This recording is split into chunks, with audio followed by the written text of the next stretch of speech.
Honestly, I would have thought we'd seen a bump in Chinese equities after the debate because, the narrative out of the Trump campaign is that China doesn't want Trump, and China themselves have said we don't care which candidate we get, but definitively China wants Trump.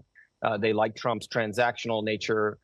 They like that he's not as concerned about many of the intractable issues that the Democrats are around the way China does their business, mostly domestically.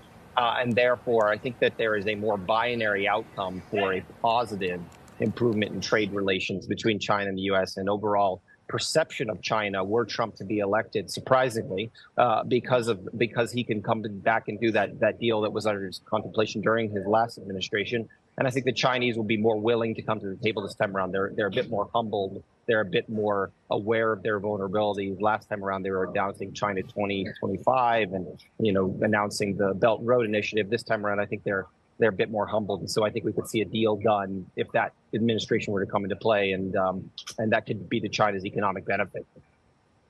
That is very interesting that you say that. What about the tariff threat that Trump is ratcheting up? Well, he always likes to, he's a deal maker, and like any negotiator, he likes to kind of set the bar very low, and kind of set his price low, and then they can kind of work up from there. And so I think that maximum pressure campaign that he deploys across his international trade and geopolitical relations is at work here again. They're setting the bar low, but I do think there's a more binary potential for a positive outcome for China, rather than what would be 4 years more of Biden, where kind of, I think, continued tariffs, continued encroachment on Chinese domestic issues, and that would not see a significant improvement on the economy here, nor in the relationship.